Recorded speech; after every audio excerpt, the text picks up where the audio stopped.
I'm your host, Gideon Rubin, and this is the Data Standard Podcast Experience. We have a very exciting guest today. On our podcast, we have Samuel Gomez Escalante, the CTO of Gattaca.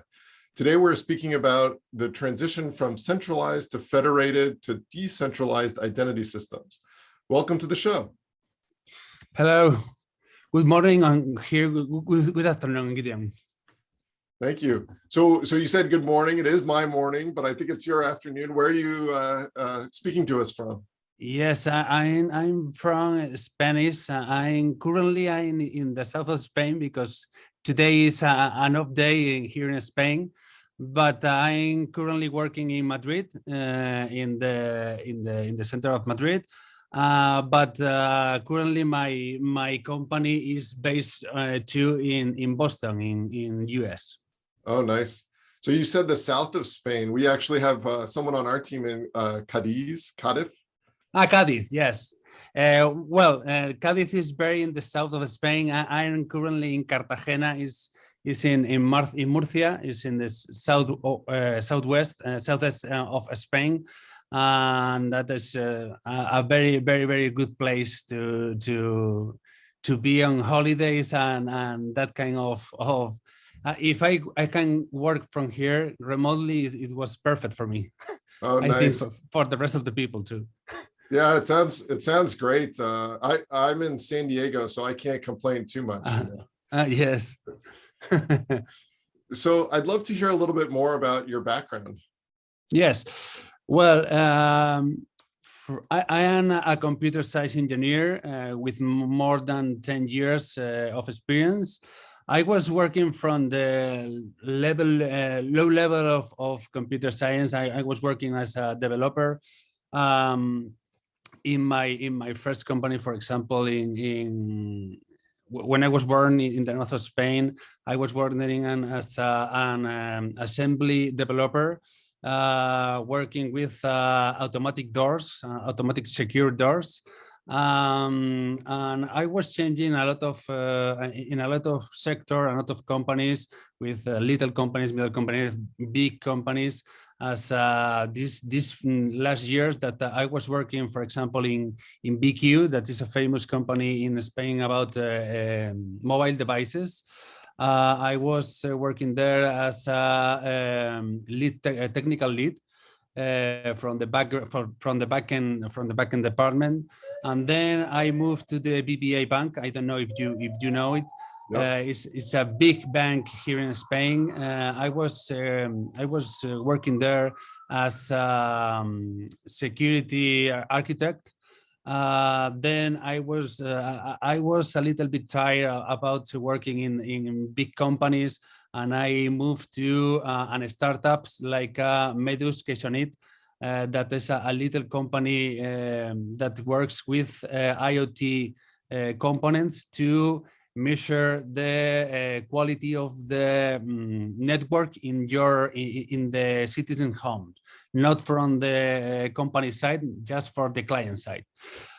And then I come back to the big companies because I don't know why, but I think that opportunity was another thing. I was working as a technical lead again in the blockchain lab in the consultancy of Grant Thornton. I was working there in blockchain technologies. I was learning a lot of knowledge in there, a lot of Ethereum, Hyperledger, how to build a network, how to interact with a network, what is a crypto asset, what is a NFT. All that information about the cryptos, that is the common language that we are talking today. And at least Irene Hernandez, that is my partner in Gattaca, I met him when I was working in Grant Thornton, and she said very good how she wants to build Gattaca as a company to change the security and identity architect in internet, and it sells very well. The company, and I joined with her in this adventure. Oh, nice. And do you focus in particular industries? Well, I was working in some of them. I was working in the automobile, in the car sector. I was working in the Citroën PCA Peugeot group. I was working in consultancy too. I was working in the middleware sector too, but most of them focus on security. Nice. So getting into security a little bit more, can you tell us a bit about what is self-sovereign identity? Yes, of course. Well, self-sovereign identity is a new concept that is growing in the market right now. Self-sovereign identity is a new architecture about identity. I mean, self-sovereign identity means that the final user controls its data instead of allow other companies, other companies control its data. Meanwhile, we are talking about when we create a new profile in a new digital service. For example, when I want to create a new bank account, I need to go to the bank and then create my profile and put there my ID card is there, my passport is there, is it, and all my information related with me. But also we can use federated systems service as a Google, Facebook, Twitter, that when I create a profile in Google, for example, I can share this profile with other entities that integrate that technology to share that information with it. That is easier for the user to because he doesn't need to create a new profile in all the digital service. But of course, that is one of the biggest problems that we have right now about the privacy, because Google, Facebook, Twitter has all the information about everybody in the world, and that is from my perspective, is not a good way to proceed. So self-sovereign identity changed all that architecture and tries to that the user controls all the time his data, where is the data, and how can I reject to share my data with some entities. So, for example, we are currently working in the European Commission, building these new technology standards. That I don't know if you know, from the European Commission, it's a mandatory command to put this technology in production in all the member states in 2 years. Oh, wow. So when you talk about this, is there a handshake of trust? So in other words, when you talk about controlling your data, is the company that's trying to get it validated, so the bank or financial institution, are they trusting the other institution that the data is there, or they actually use something like a hash where they send them the data and they say, yep, that's the correct data? Yes, I know what you mean. When you say hash, that is the common question that was rising here in SSI. Okay, we can start from the beginning. As I said before, when you create a new profile in any of the digital service that you want to use, for example, in this case, okay, we put the example of a bank account. You send all the information to the bank, and then the bank needs to verify that information with a very costly services to verify that you are who you are saying. For example, when you share your passport, you can share the passport of your parents or wherever. So you need to verify that the person who is sharing the information is who is saying. So self-sovereign identity also changed the way that you authenticate in any digital service. Also provide a mechanisms that this digital service could trust in the information that you share using, for example, in this case, the blockchain technologies. that, as you said, using hashes or something like that. From our perspective, using hashes is a little bit dangerous. Why? Because currently there is no way to break that mechanism. For example, when you use SHA 512 is not any other mechanisms to break that technology, that algorithms. But in the future, with the quantum computers, maybe it could be another thing, and it could be broken. So that is something we try to say, hey, okay, hashes right now is secure, but in the future we don't know what is happening. So in this case, as we are using in the self-sovereign identity, most of the cases are using blockchain to store some of the metadata, not the current data, because that is forbidden. As we are using hashes in some vendors are using hashes. The problem is blockchain cannot remove the information that you anchor there.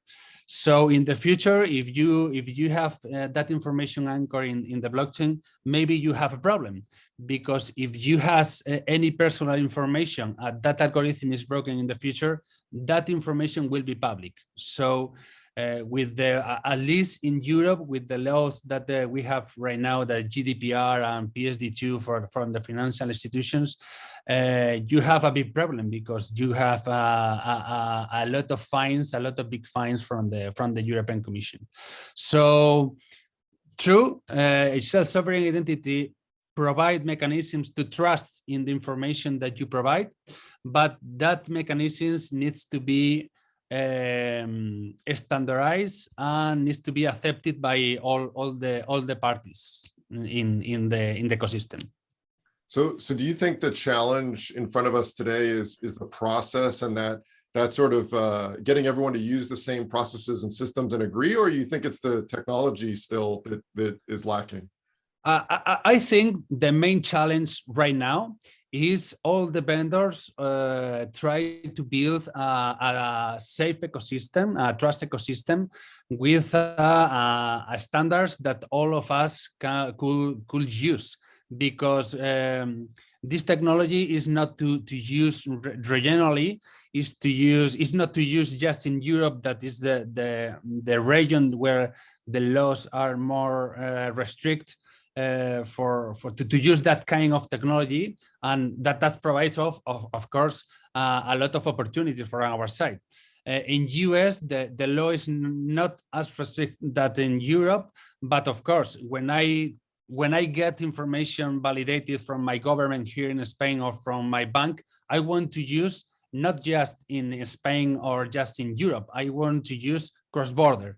So it's not interesting to have here a protocol and a standard in Europe and other one in US.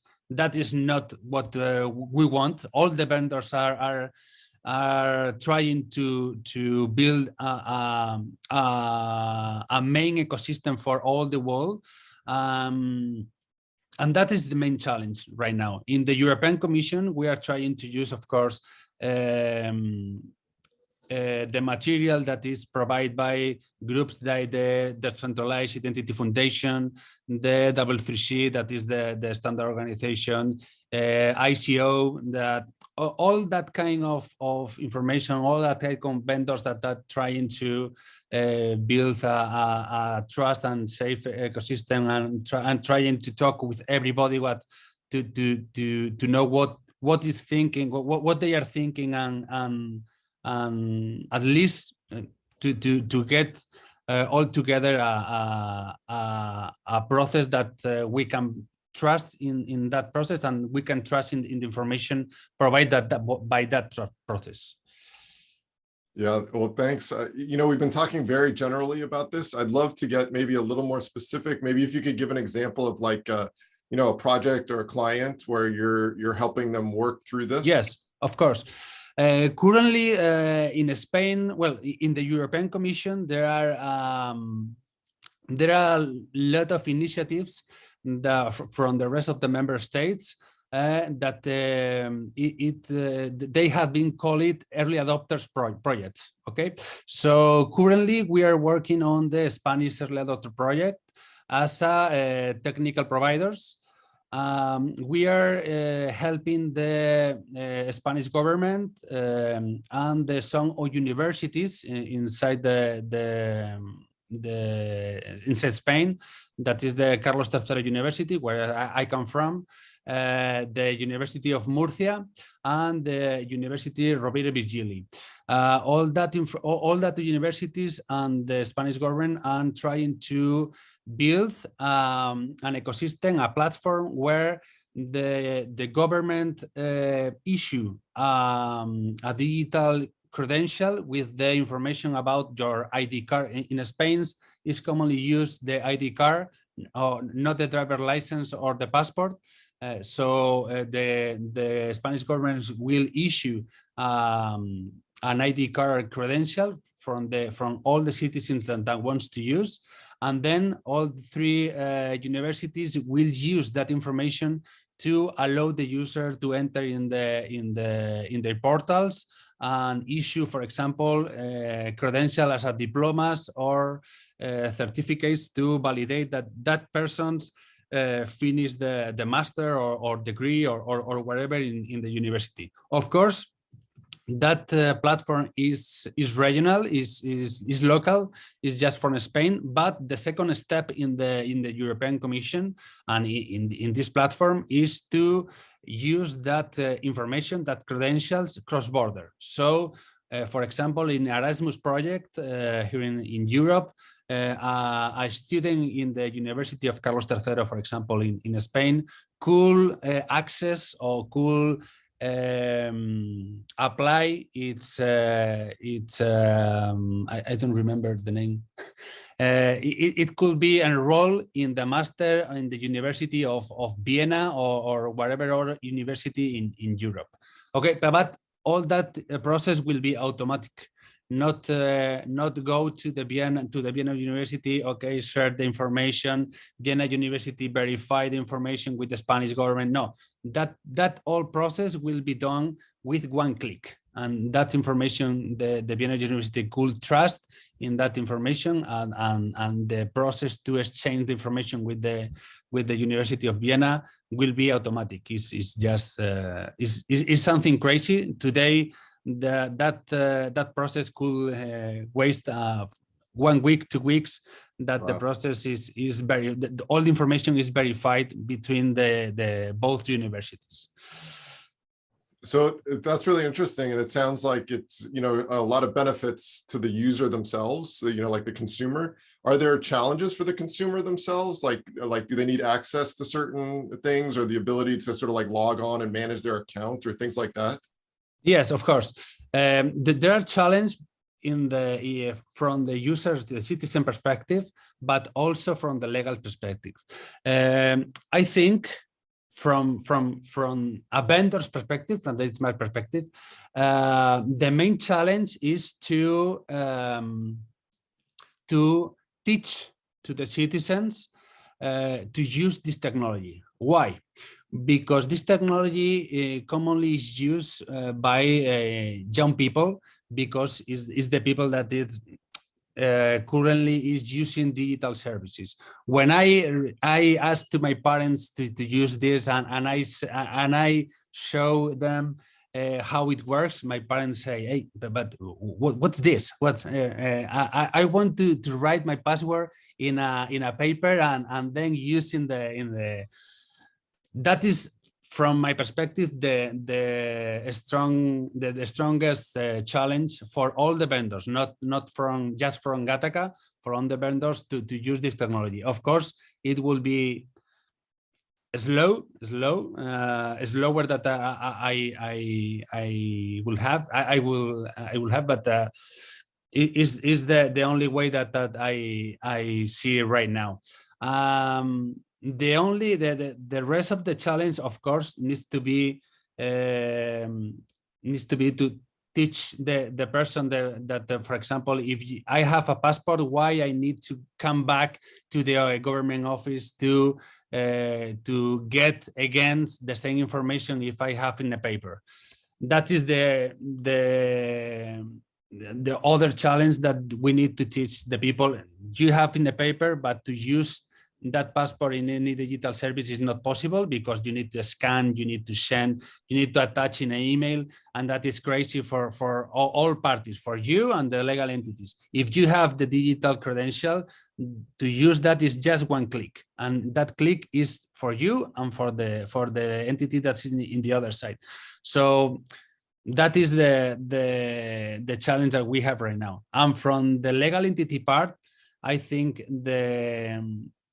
the main challenge is to integrate this technology in all the legacy systems, because currently this technology will be provided by governments, I think, by governments and financial institutions. That is the entities that have the main problems with the verification of the information of the citizens, because they need to waste a lot of money verifying this information all the days. If one person is onboarding in a digital bank, the digital banks need to pay for verified information between 10 and 100 pounds, euros, sorry. So it's a very, very highly cost.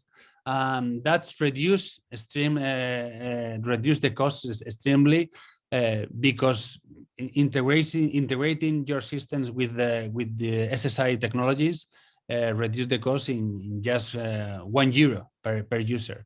So that is very good, but of course you need to integrate all the legacy systems. That is not easy right now. Yeah. Are there full-scale projects live today in the market?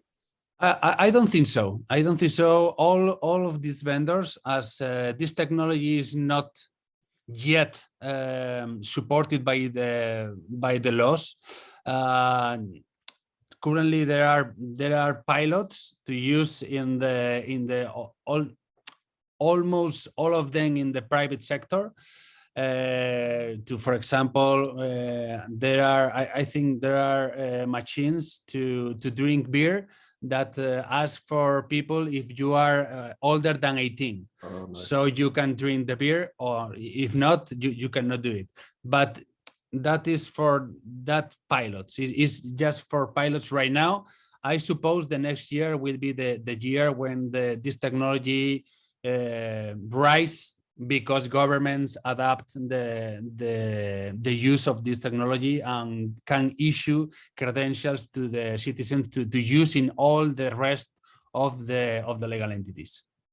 Yeah, it's interesting you use the beer as the example, because I know I used to work for a Dutch company. So in the Netherlands, they have, Heineken vending machines. I don't think there is any age, restriction on that as far as I know. And then you come to the US and it's 21, right? And we would never have vending machines.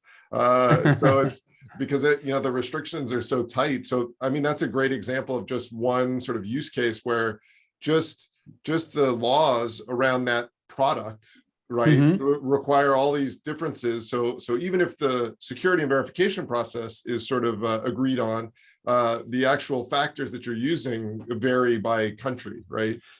Of course. And that technology provides you the flexibility to use the credential that you want. I put the example for you need to be older than 18, but you can use, for example, to enter in a environment. Maybe today, for example, in the surveillance systems, there are guys that need to walk from the environment and use cards to put, okay, I pass from here, I pass from here, I pass from here.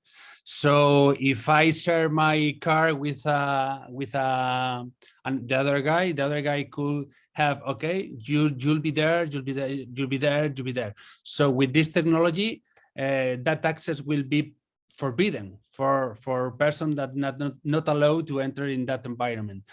For other other examples.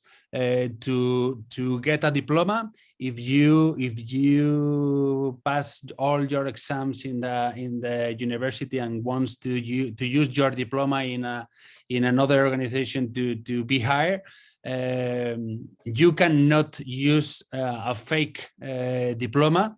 That diploma will be accepted by all of the member states in Europe, and I suppose in the future will be accepted in all the world. For example, what other in the financial institutions, the same. If you want to access to your portal to use your money in a transaction or whatever, you don't need to use your username password that it could be hacked.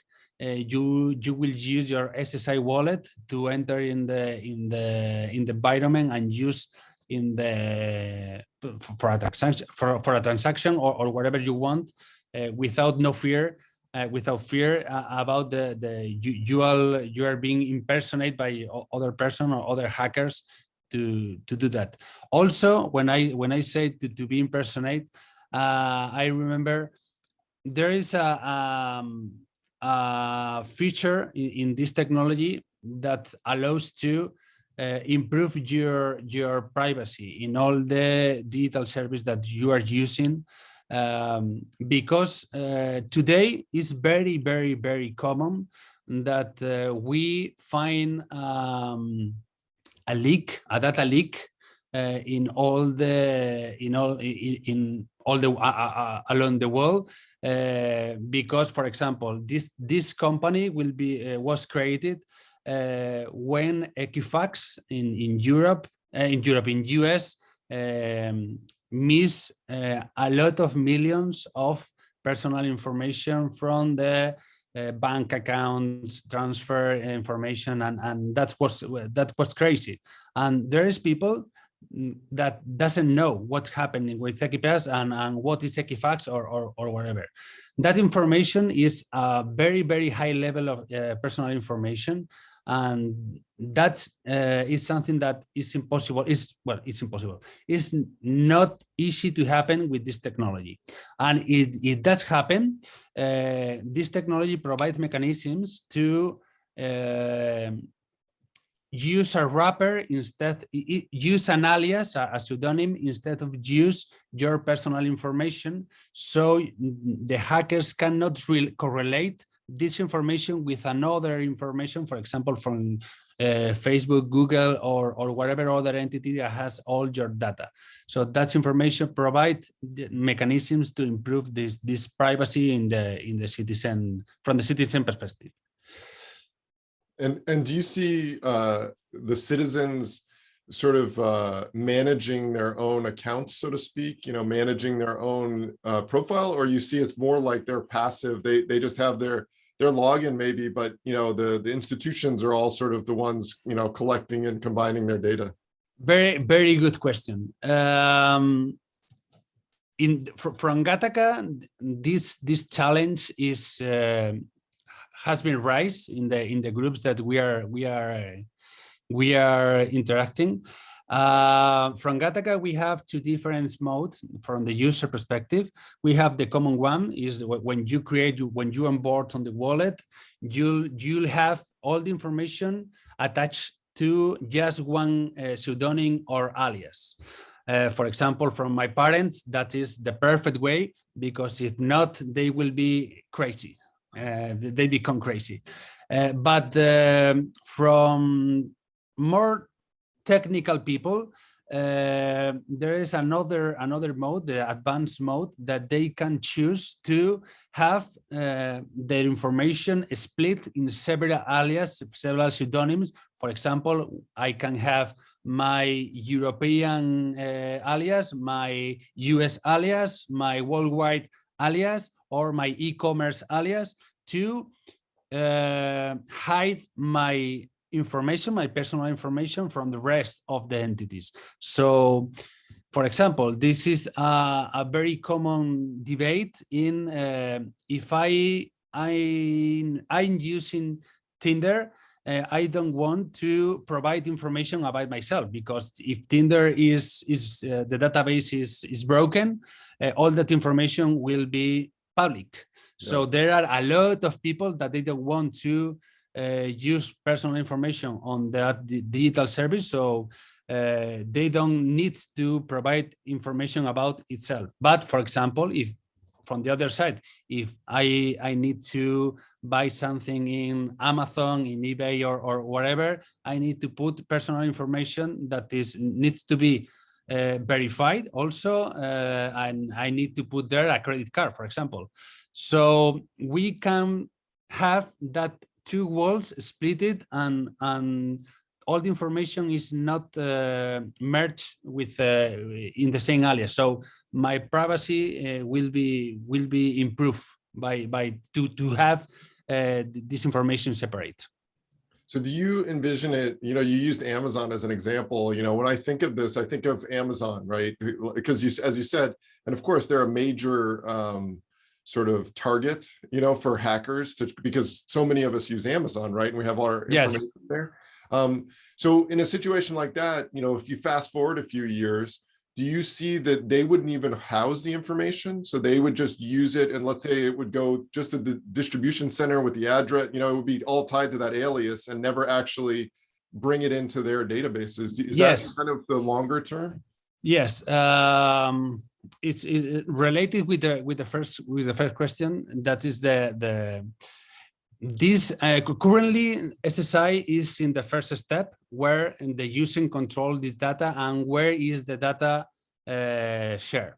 So I can manage all that relationships with the legal entities, and I can reject to share my data with the legal entity. Of course, as I shared before, the legal entity needs to remove the data from their infrastructure to remove all my information, and I can control that interaction with the legal entity.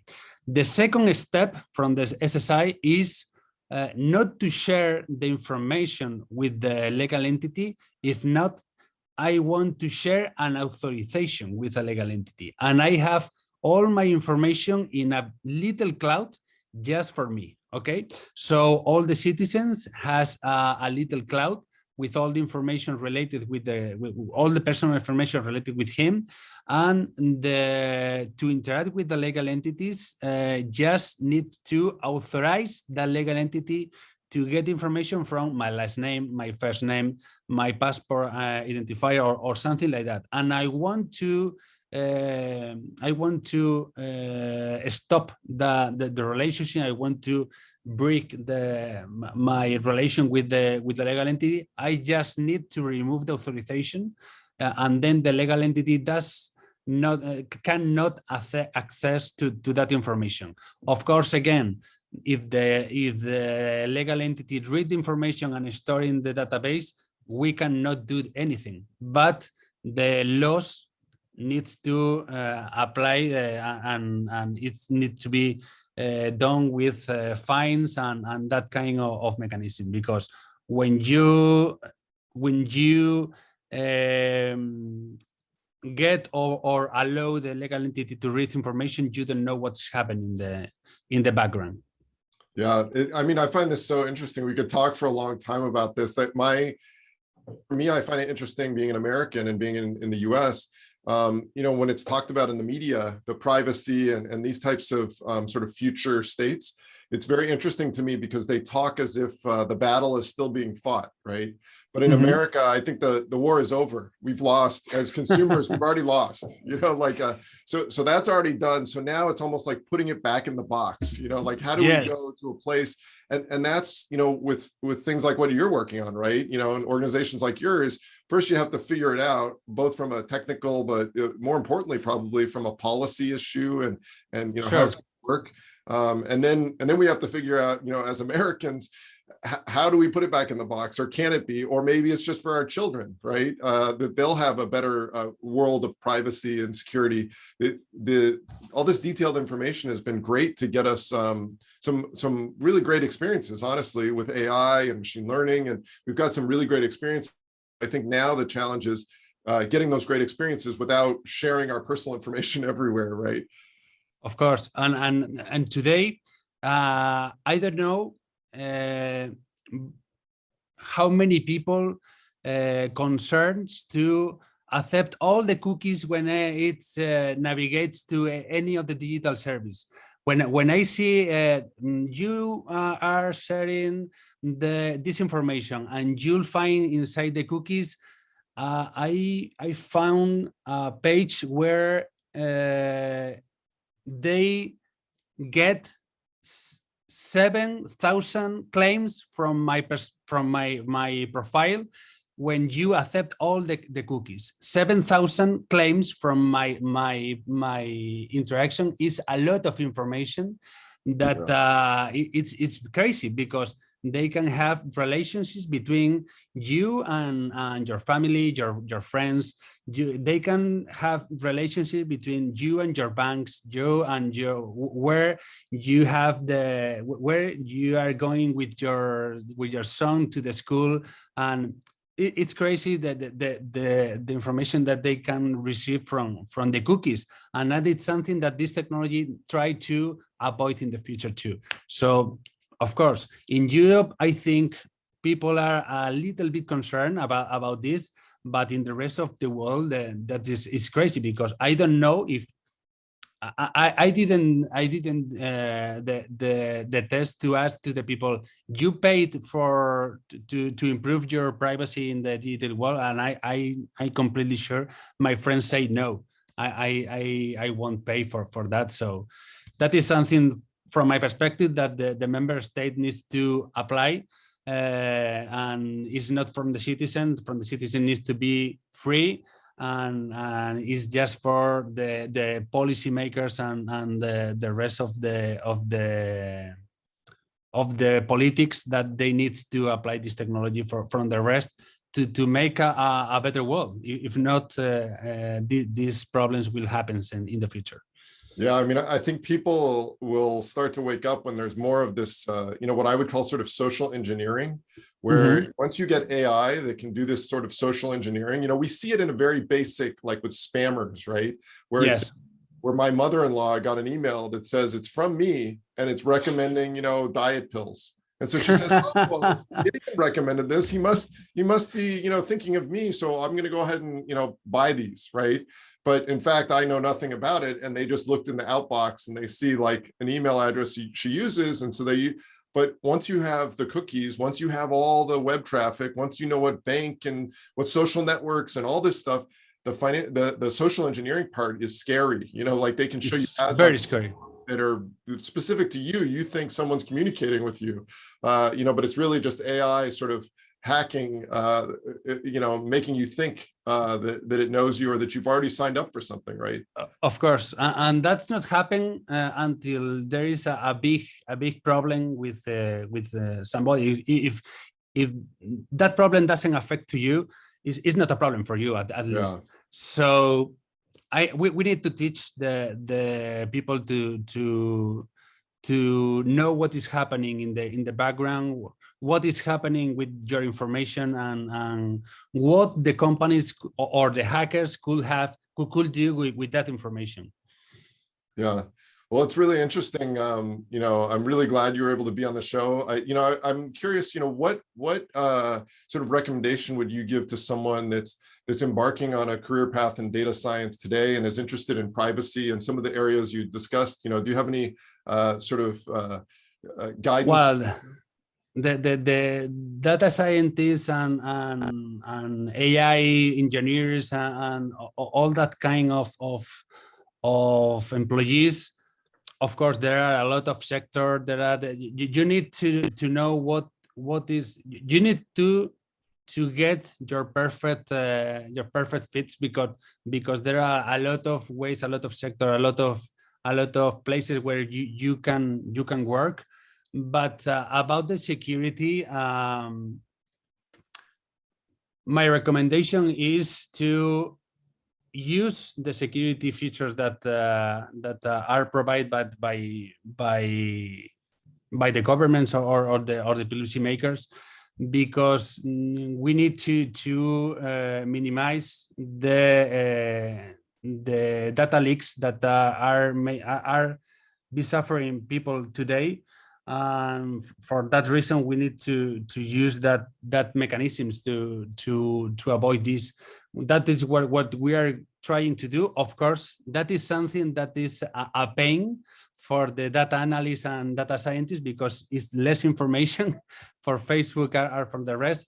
But we need to be careful with the personal information, and we need to be sure that information what we are managing, because that information has been provided by any entity that if you accept a cookies, okay, that is not your problem, but need you to be careful how do you manage that information, because maybe it's for you it's not a problem, but for the rest of the people maybe it's a big problem. So recommendation, I don't know. US, Europe is very different, but my main concern is protect your information and improve the mechanisms to do that in the organization and the companies that manage all that information. Well, great, thank you. We at the Data Standard are building a community of data enthusiasts and data thought leaders. Everyone is open for collaboration and to connect with one another. What's the best way for the community to reach out and get in touch with you? With me, well, I have my LinkedIn profile active. Is Samuel Goes. I think that's the best way, because I'm not very active in the social network. I have a Facebook account, but I just used to use my Oculus glasses, and I'm not very common. I have no interaction with the social networks. So the best way to do it is with LinkedIn. Okay, well, great. And for more information on the Data Standard, you can find us at datastandard.io. Once again, thank you so much for joining us, Samuel. Thank you, Gideon. See you.